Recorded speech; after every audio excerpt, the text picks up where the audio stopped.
Good morning. This is June the 24th, 2025. We're going to talk with Norman Sarrasin today just about the Sarrasin family. And on the side, today is the day that the Terry Fox Ride of Hope is coming through Nipigon. 45 years ago that he came to Nipigon, and we were one of the last communities that really got to see him. So it's an emotional day for a lot of people today. You remember Terry Fox coming, Norm? Yes, I do. Yes. 45 years ago, I don't remember even what day of the week it was. Time goes by pretty quickly. Yeah. But I remember when he come through. Yeah. And the excitement that there was in the town. Yeah, for for sure. that. He was a hero that was coming through. Yeah, and we were lucky that he made it this far. Yeah. Yeah. So Norman's got a big family, and most of them, I assume, lived in Red Rock at one time. Now they're all over the place.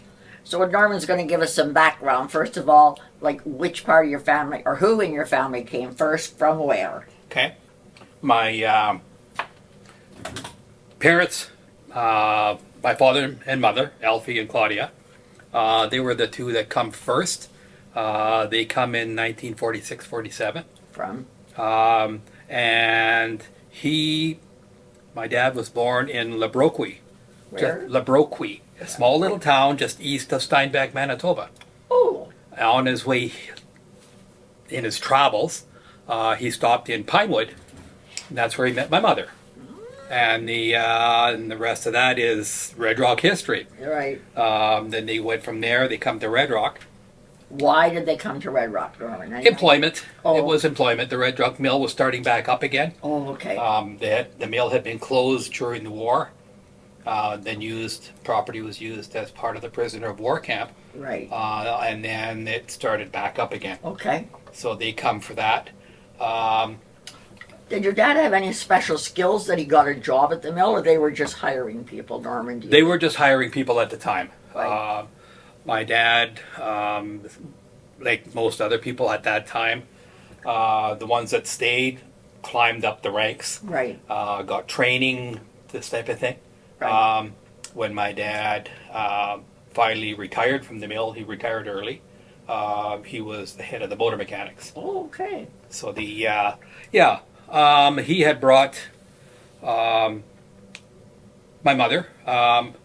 As a little footnote, my mother's brother and father were two of the carpenters that built the homes on Rankin and Timmins Street in Red Rock. Oh, my. And I didn't know that till about 15, 20 years ago, that they were two of the carpenters. Wow. When my uncle passed away, I ended up with some of the tools that my grandfather used.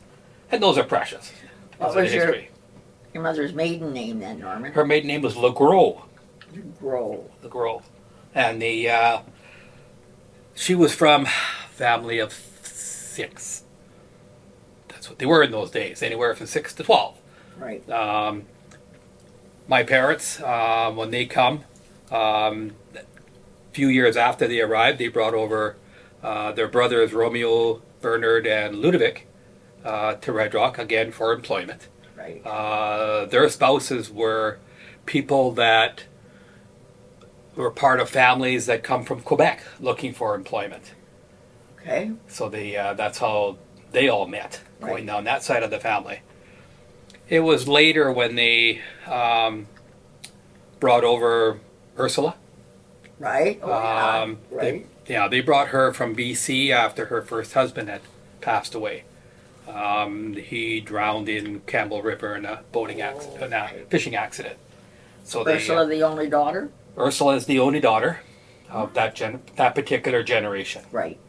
There was a younger brother. He come again a little later with my dad's parents. So the two of them, and Hilaire was the younger brother. What's his name? Hilaire. Hilaire. We called him Hillary, but his okay. actual name was Hilaire. Okay. And they brought him over. I think he was age-wise 15, 16 years old at the time. So when you say they brought him over from... They come from Steinbach, Manitoba. Okay. So over, you just mean into Ontario? Yes. Okay. Yeah, they Okay. come to Red Rock from there. Okay. During the war, my dad's father supplied railway ties to the military, which allowed, the ruling at the time was, if you were supplying something for the military as a family, your children were not conscripted to go. So there was no one in our family that was conscripted to go into the military. Oh my. So it worked out well in that sense. That's right. Yeah, interesting. The way I understand it, if you had a farm and you were supplying food to the military, they did not conscript any of the children. Right. So it was and southern Manitoba, most of the people that did go, from what I understand, were volunteers. They weren't conscripted because of So their you farming. never think that my dad got out of that because he worked as producing food, and that was biscuits and candy, because he worked for McCormick's. They were Okay. providing those kinds of things To the military. for the military to Yeah. send away, because they were easily transported and they could be eaten anywhere. And I always wondered why my dad never went. He was in the, the group of people that just didn't get to go because they all worked in the factory there. I don't know what classification they were. I know they were given letters. Yeah, it's interesting then. Whether they were F or G, I don't know what the letter Right. designation was. Yeah, interesting. So after they had moved here, the next part of families is the next generation down. And between Romeo and Ursula and that generation, the next generation down had 24 kids Ooh, okay. collectively, all in Red Rock. Oh, And that's where it didn't take long to spread the family name when you got that generation around. I guess so. And after that, and the 24 children made up the third generation that was in Red Rock at the Right. time. Right. They all grew up in Red Rock. They all went to the high school. The fourth generation, we started losing count. It was fifth generation, we really lost count. I guess so. So it was when my parents and his siblings arrived, they were part of the group that worked at the mill when they still had coal boats, Okay. and we were still bringing the booms down the river. Okay. My father was one of the individuals that worked on unloading the coal boats.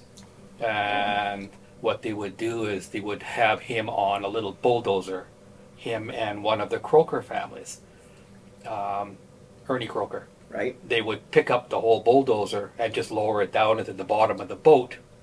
And they would push the coal to the center.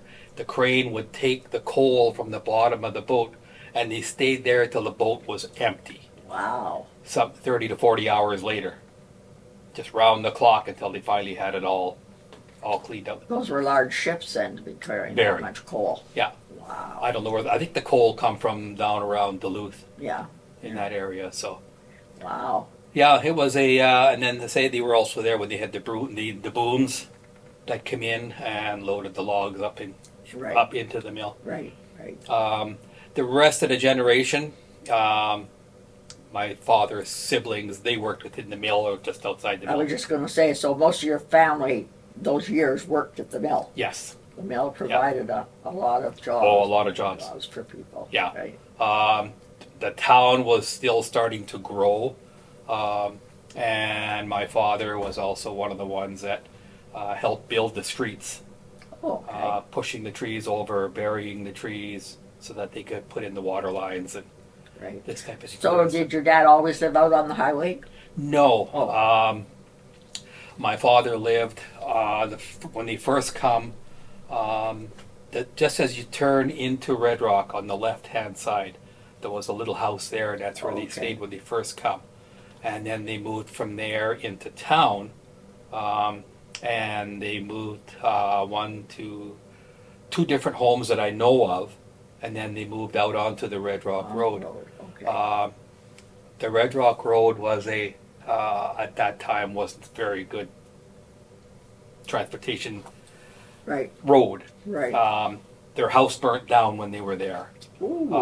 And that kind of set the tone for their thinking. Later, there was 3 of us kids at the time. When they lost the house, it was in the middle of the night. From that point on, anyone in the area that had lost a home because of fire, the family, Romeo, my father, they all got together and they would always go and help that family Right. that lost their home because it was a Right. personal connection for them. Right. Right. And there had been a few that had lost homes, and they found other accommodations and moved them and this kind of stuff. So did your dad build both houses on the Red Rock Road then? No, they were already been built, those Oh. ones. Then after they lost that house, they went to their last house, if you want to call it that, along the Red Rock Road. That house was built by the 2 Béchamp brothers, Okay. August and John. They Okay. built that house. Oh. So that house had no basement at the time. Okay. So they raised the house and they put a basement under it. Oh. And that was a lot of fun, if you want to call it that, for a child, crawling around underneath the house, putting in a basement. Right. But Right. that's where they were until they finally passed. And Right. Right. so it was, So is the family still on that house? no, the estate sold the house to another family in Red Rock, Oh, okay. another generation down. Right, right. And they bought the house. Okay. So but driving by, the memories are there. I guess so. My brother Rainey, the new owner, Rainey, my brother, he went and helped them renovate the house Oh, okay. to what they wanted. Right. Right. And he was showing us some pictures of what they did. And they did a really nice job. Did your dad own quite a bit of property there? He had about just over 4 acres Oh, okay. sitting there. Again, because you're in the country, you have to drill your own wells, Right. this type of thing.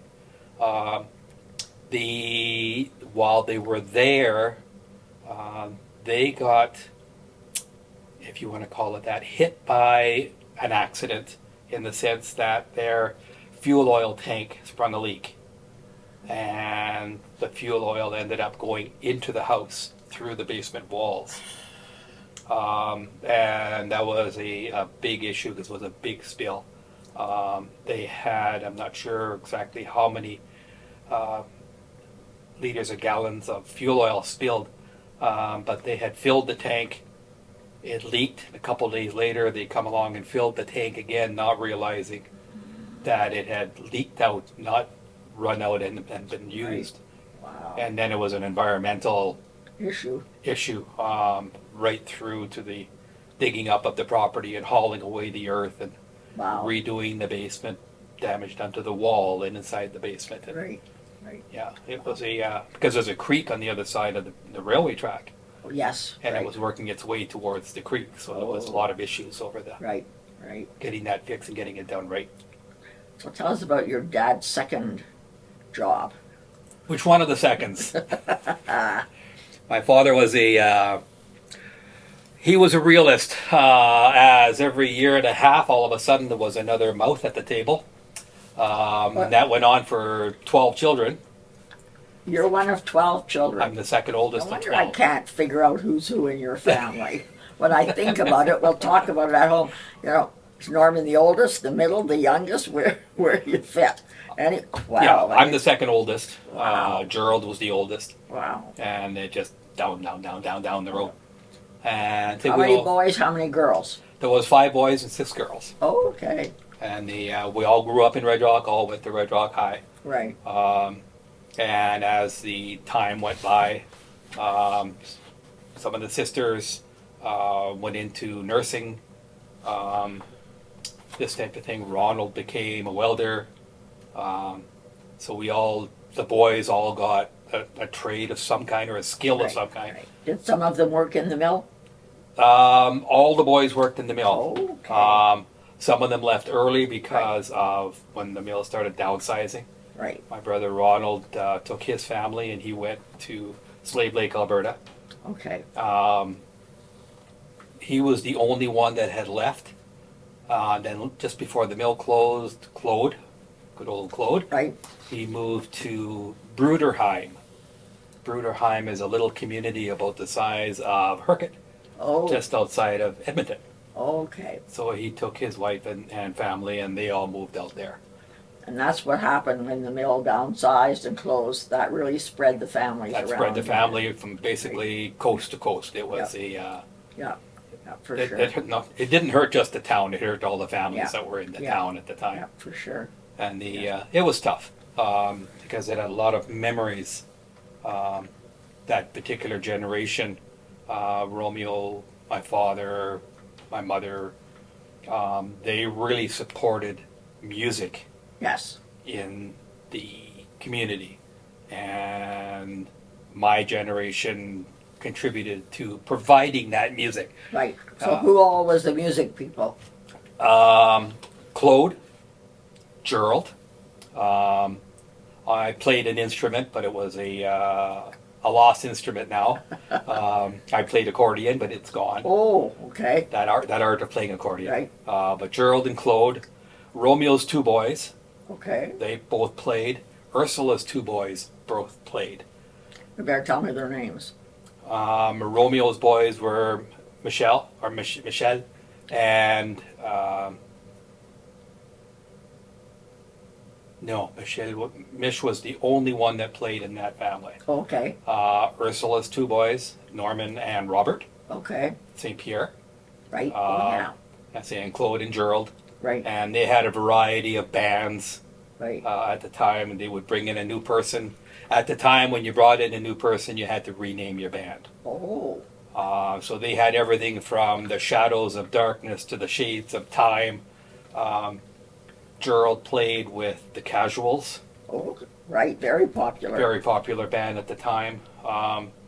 And the local bands were good bands. Right. They played from Marathon to Thunder Bay. I remember going down to Marathon for a New Year's Eve dance just to support the band. Right. And these people, they were kids Right. in that sense, thinking back now. Right. You know, they were kids, 17, 18 years Yeah. old, and they were all over the place. But I know there was pictures from the school often where they were involved in the music at the school, at Yeah. the high school for Yeah. sure. Yes, big time. And they had, I remember Gerald's band, the Shades of Time. They had a high school teacher that was from Wales, and he became their lead singer. Oh. And he had a fantastic voice. He had that Welsh accent thrown Right. in there into rock and roll, which Right. just Oh, changed wow. it. Albert Brennan sang for them. Yes. He yeah. was a band member for a while. Right. Gordy Walters, he was a drummer for them. Dennis Paquette was a drummer for them. And they had We're going to pause right there and she'll reset the. okay. And the different bands that we had, different players that they collected locally, Right. and they had a good time. Right. And we had a good time following them every Friday night, Saturday night, Right. on the road, Right. watching them. And then it just seemed for a while we didn't have any bands, and now we've got half a dozen again now. Groups of players. now. Yeah, and that's a good thing. Yes, um, it is. Communities need homegrown entertainment that they Right. can support. And I am very pleased that they have music in the high school now. I'm glad. They're teaching instruments in the high school, Good. which Yeah. is good. because Children it need to died have away. an out Right. other than what they do on the streets. It's odd, isn't it, that like when the Peels were here, music was really big in the schools, and then all of a sudden it died right out, and now it's thank coming back. goodness coming back again. Good. Yeah. Good. Because once you've learned an instrument, that's a lifelong Yeah. skill. I remember one seniors banquet that we had, and my brother Claude and Gerald were playing with the Dorian band Right. at the time. They weren't playing with the Dorian. We, as an organizing group, we put together basically 3 of the bands that we had locally and turned into one band Oh, okay. just for the seniors. Right. Right. Lloyd Stanzel, Right. this type of thing. We had all these people on stage all playing together. Right. And then my brother Claude decided to tell people that they had a special treat that night. and I'm working away in the kitchen. And he said, yeah, my brother my brother Norman is going to play accordion tonight. I hadn't played accordion for 15 years. So he decided he was going to get me up on stage. So then my wife came in and she said, Claude has just announced this. So, okay, so I went home, took it out of the container. Oh, you had to go home and get it. He didn't even bring it for you. No, it was sitting at home. I brought it home, dusted it off, tried playing a couple of tunes at home, brought it over, played a couple of songs, put it back in the case, and that was it. We were done. But that was the kind of things that they didn't mind doing, just playing little tricks on people. So do you ever play it again? Once in a while if I'm home alone. Oh, okay. If I'm home alone. Okay. It's just one of those instruments that, and the one that I have is basically it was given to me by Bert Douglas's wife. Fran. Yes. Right. They had one and they couldn't get it to work. It was damaged. And I said, if you could fix it, it's yours. And of course you could fix it. I fixed it, and then I ended up with an accordion. The other one we had at home, my sister ended up with. Right. And she played with her husband. Again, family trait. Right. She played that with her husband at old folks' homes. Oh. And go and entertain the seniors. Right. Right. And so that took off in that direction. So do any of your kids play anything? All three can play the radio. Good for them. Yeah, my youngest guy, Joffrey, he plays guitar. Okay. He played guitar at a lot of the high school musicals and activity things. He was involved in high school plays when they had those at the time. When Mrs. Krawchuk was here. Oh, yes, right, definitely. There was another link to music, right? Another link to music. Right. And it works out well. Music is just part of the family, and that's the straw that goes all the way through. Right. Goes all the way through. And but again, we talked earlier, you lose track as to how many kids play instruments. Yes. Apparently, my cousin Robert St. Pierre, his son is a music director of some kind down in London. Oh. He picked up the music and he run with it. Oh. So that's still there, going through the... What's his name? It'll come to me. Okay. It'll come to me. Because my niece is very active in the music world in London. Oh, okay. Because she does music with all autistic people. Oh, so she just opened her studio, a new studio on the weekend. I just thought it might be a connection there. Yeah, let's say with 24 kids and then their kids, I guess you so. multiply that by 3, now you've got... So you don't ever have a reunion, Norman, or you do? We had a reunion once, and it was sad, but it was great. What we did was we had a reunion at the Legion. And my brother Gerald and I, we realized when we were sitting there, you look around and one table had one family. Another table had another family. Another table had another family. They did not know each other. Oh. So we said, okay, it's time. Table number 1, stand up, introduce yourselves. Wow. So that didn't, there would be 2 generations sitting at a table, or 3. And so they would get up and introduce themselves. And after all that had happened, by the end of the evening, there were no separations. Right, mixed up. Yeah. They all the kids all got mixed up, as you're saying, and started talking to each other about where they were, what they were doing. Right. And it was great. Right. But again, with reunions, you have memories. Right. That are, some of them are when you've lost someone in the family. So change the topic and tell me how your dad got into his business of being at the garbage or the dump or the landfill, whatever you want to call it in those days. How did your dad ever evolve into getting that? Because he was known for that later. Yes, the town asked him. He had a truck at the mill, that he had rented to the mill that we'd use out in the yard. So he already had a piece of equipment. Right. Then the job as a town garbage collector come up, so he decided, you know what, he would do that. And he was able to arrange to pick up the garbage on his days off. Okay. Like in those days, they worked 6 days a week Right. at the mill. So Monday was his day off, so he would pick up the garbage on Mondays. And a lot of it was just to feed the family. Right. Just one more job that fed the family. Right. And that evolved into having a gravel pit and doing work that way. And he worked for the M&R because he had a bulldozer and a small bulldozer and a small truck. He would go up for the M&R and a lot of the M&R roads and put in new culverts that had been washed out. Oh, This dear. type of thing. He did a lot of work for them that way. He also had a tank that he put on the back of the truck that he would go and fill wells because in those days water tables were starting to drop and people's wells were going dry. So he would go to the town, fill up the tank full of water, and then go over and dump the tank into people's Oh, wells my so they goodness. had water. Right. And then the water table started coming back up again. Right. Right. So it was but he was a man of a lot of different Yes. talents in that That's sense. what I was thinking. That's for sure. During all that, he also sold cars for Wright Motors. He was a I salesman never knew for that. As the story goes in the family, because of his reputation, he was never someone.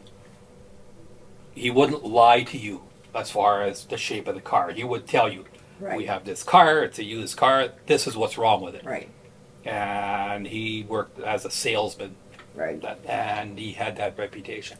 Oh, good. And it was he was a busy person. Yeah. To the point that in the family it was always kind of okay if he's that busy. Where are the kids coming from?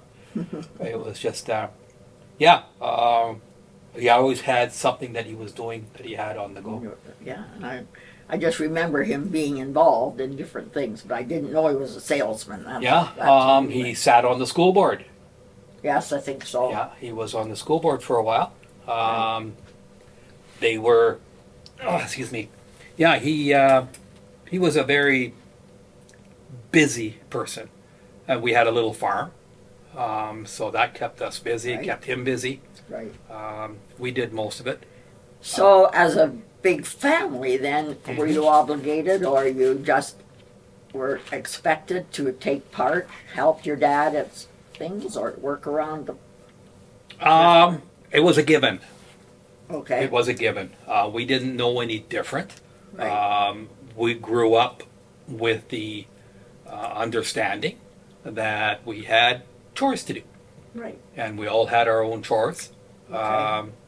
Sometimes my chore would be in conflict with yours because I didn't want to do mine, and this type of thing, and it'd come up, and the brother would say, "Well, I didn't want to do that," but it happens. Right. We had my father also sold eggs.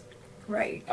We had a building that we had eggs out of, and my dad would sell the eggs almost like door to door Oh. for a while. Okay.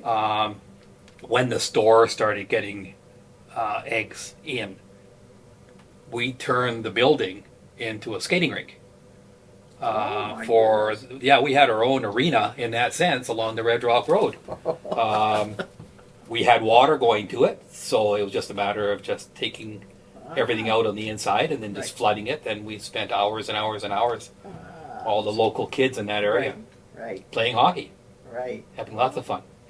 Then when the lamp got a little bit too dim, whoever was closest would go over, pump the light so we could see, and away Right. we'd go again. Wow. Yeah, had lots of fun. I guess so. We had lots of fun. Well, with a family like that, I mean, you had your ups and downs, but you must have had a lot of good times because you got a big family like that. My youngest fellow, Joffrey, the part that really hit home for him was the Christmas before my father passed, and he come over with his guitar. Gerald, my brother Gerald, My mom played Hawaiian guitar, so she had the Hawaiian guitar. I had the accordion, and Joffrey had a guitar. And we were just jamming. And he was, after about a song and a half, he just put down his guitar just to sit and listen. Right. Just Right. at my parents' place at Christmas time. Right. Right. And it was just one of those things. Music was a big part of the Right. family. Right. On that particular generation, then it seems to have gotten lost in the next generation. Right. There was the odd one, but then their life took over, Right. Right. and away they went. Yeah. So it was there was a. My parents were believers in helping whoever they could. There was the one instance where a car broke down. Not the car. The car was hauling. The car had a family, and they were heading out west. And the trailer they had was a homemade trailer with all their belongings. And the trailer broke down. And my father dragged them home, as he always did, drag strays. He brought them home. They stayed at our place for about a week. Wow. And they had 3 kids, if I remember. And he and my brother Ronald rebuilt the trailer, my brother being a welder. And they rebuilt the trailer completely so that the family could move on to wherever they were going. Right. And every year after that, until my parents passed, they got a card at Christmas Oh, nice. from that family. Right. Just keeping in touch Right. type of thing. And it was but they did that all the time. Yeah. It was not unusual to be sitting at the supper table in our place, and we had 10, 11, and then 12. The table was a 12-foot table. And at the end of the meal, someone saying, who was that sitting next to you? Oh, I don't know. Did you bring them? It'd be more than once, more than Wow. twice. There would be an extra person sitting at the table Right. that nobody knew who they were. Oh my. And it was just one more person that was fed. Right.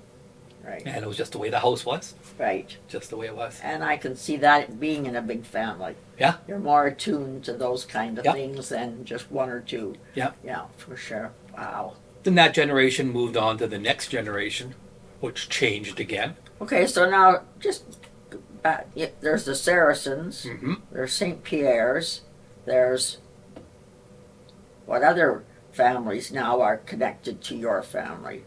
Because the girls all married.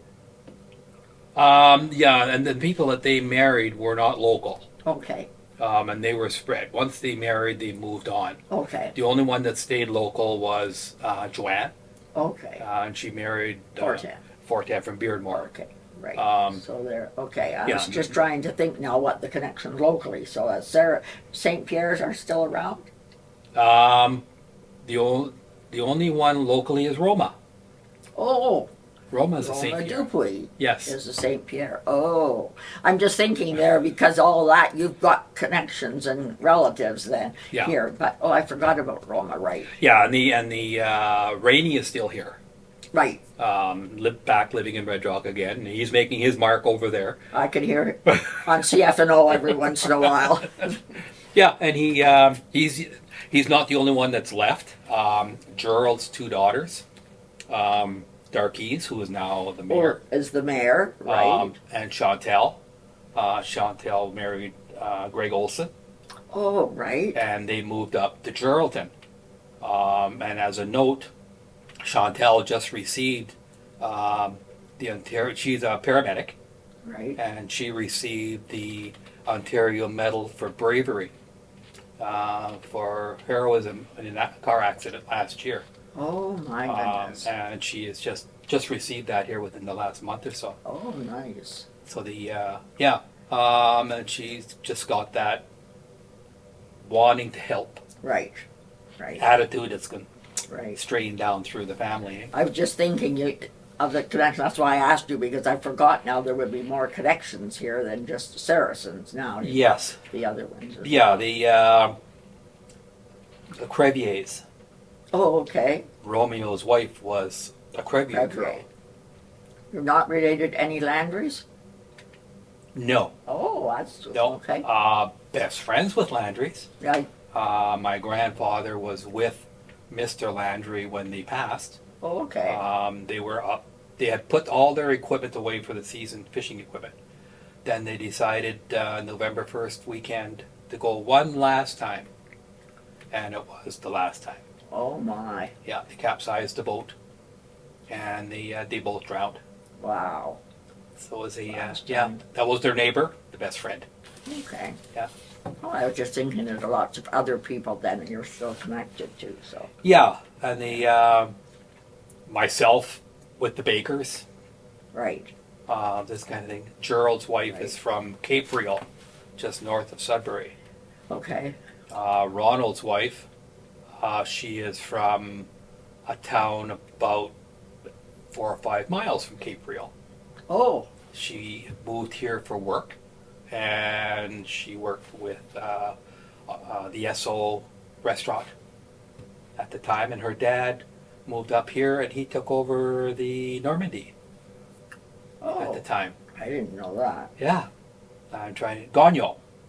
She's a Gagnon girl. Oh. No relation to the other Gagnons. Oh, okay. Yeah, Oh, he run the Gagnon or the Normandy here for a while. yeah, okay. So it was Yeah, so you still have lots of other connections Yes. now with families Yeah. going down there. and it's say with Darkeys being the mayor here now, Right. or in Red And Rock. she's EMS too, eh? Yes, she's also a paramedic. Right, right, Yeah, she was a paramedic first, right, and then Darkeys followed right, in her footsteps, type of thing. right, right, right. But they are the only 2 paramedics that I know of. But say I've got sisters that are nurses and Right, this kind of thing, so they're all in the healthcare right, right, and the whole line of helping people. right. So just give me a little blurb about what you did in the mill, Norman. If you talk to the people that worked with me, they would say nothing, that I did nothing. Oh, she's got I 1 was- minute left. Okay, Okay. we'll pause for another short one here. Okay, we're talking about you working in the mill. I started out working at the plywood mill Oh, did when you? I was here. I worked there for 4 years. I got into an apprenticeship for millwrighting, Oh, and then I went from there. When Red Rock had their strike, I went over to Red Rock and I got hired on over there. who was the manager at the plywood mill then? How could you Mr. remember? Atkinson? I can't remember now. Oh, I okay, can't remember who it was. okay. I worked under Bill Locker. Oh, did you? Yes. And then I went from there to Red Rock. Okay. They hired me as a journeyman over there. And I worked as a journeyman millwright. Okay. And then I went to supervising the oiling crew.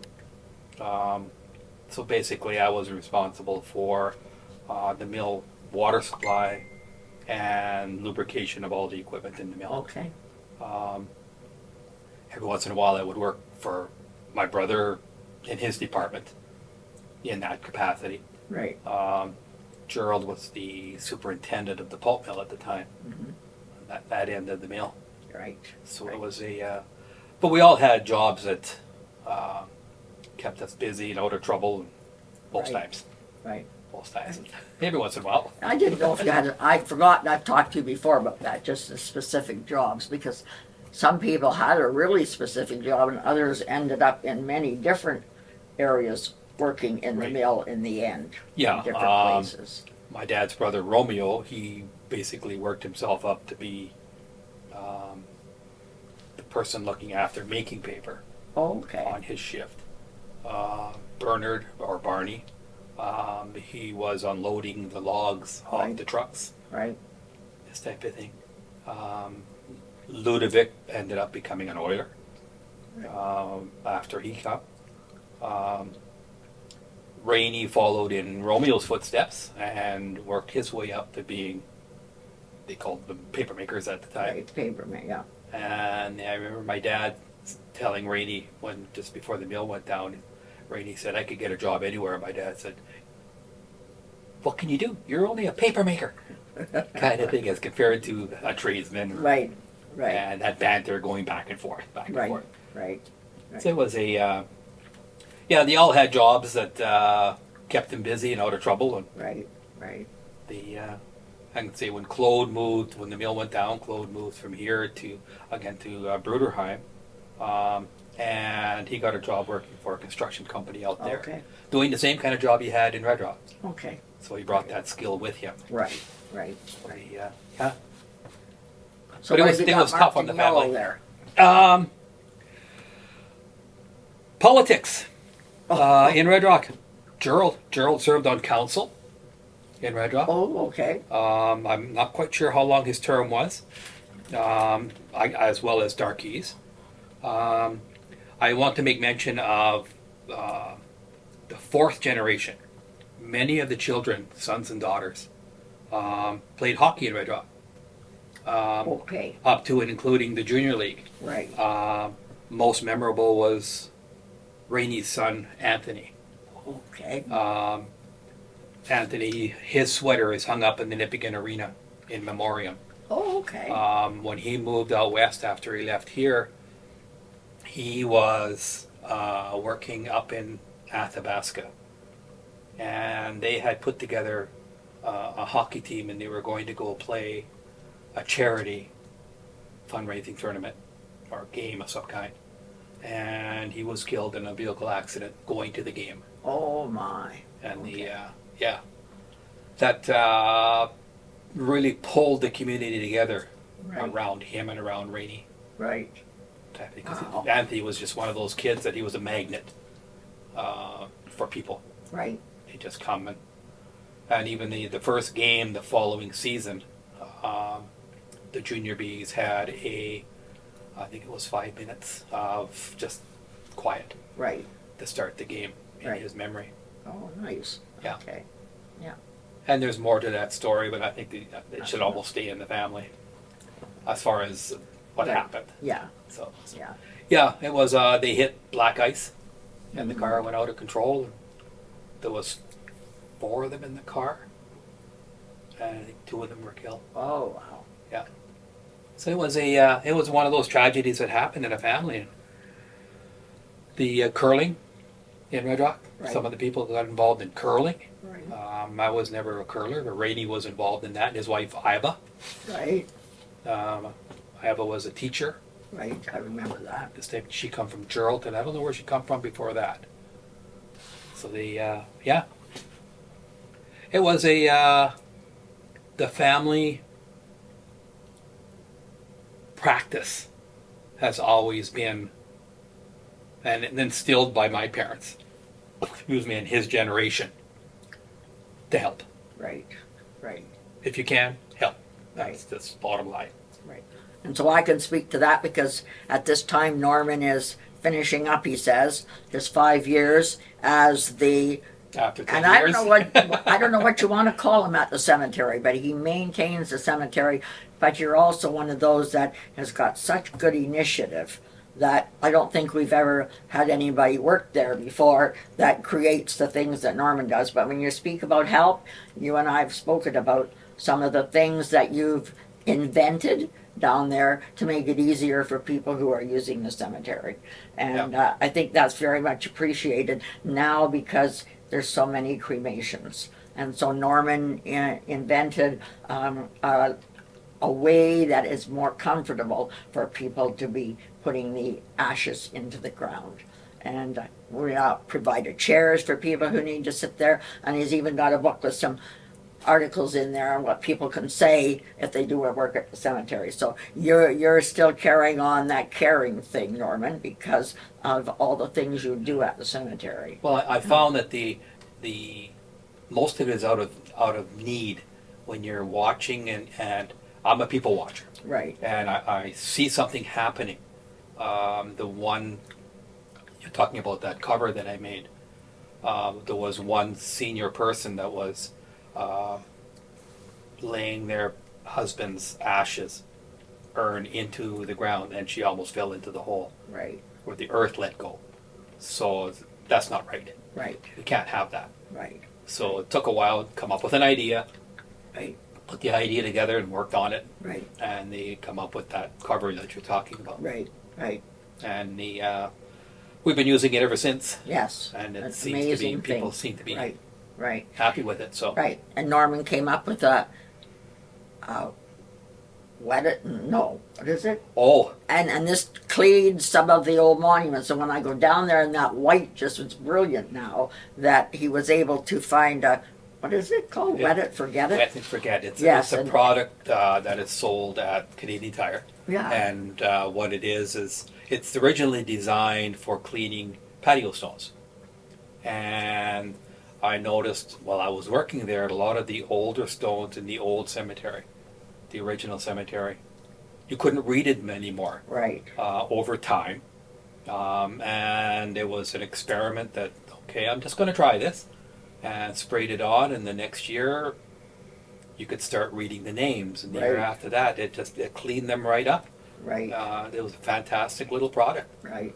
and started putting them on the other ones, and some of them I've learned they work, some they don't, Right. depending on the material. But overall, it seems to have done a nice job. Right. Looks really good down there when you see that. That's Yeah, for sure. and as you see, some of them are they started out white, now they're back to being white again, Right. Really white. really Yeah. white. So that is work ethic that your dad and taught you, I think, because your big family ended up with a work ethic that has lasted all of the time that you've been. So anyway, I'm going to wind up, if you don't mind. No. Do you have anything else you want to add? No, I just hope that the communities work as communities. The Saracens weren't the only big family there. Oh, no. There was the Jeans, there Right. was the Simmons, Right. and they all had big families because Right. that's the way it was at the time. Right. And then they all played together and worked together, and we all went to house parties together and Right. dragged the accordion and a set of guitar. And Right. So some of that is due to the fact that the mill employed so many families as Yes. well. It was a basis. You could survive with your big family there Yes. because of the yeah, mills. you brought one person in, and they were looking for more people, so you Right. brought a brother, you brought another brother, Right. you brought an That's uncle, for whatever, sure. and the families just Yeah. come. Yeah. What surprised me was the number of families that came from New Brunswick. The Acadians Right. that come. Doucettes, for example, were Acadians. Right. And they found their way here Right. looking for work, and that's where they found work. Right. Raised their families, and on it went. Right. Thank you very much for your time today, Norman. Not a problem. Okay. Thank you.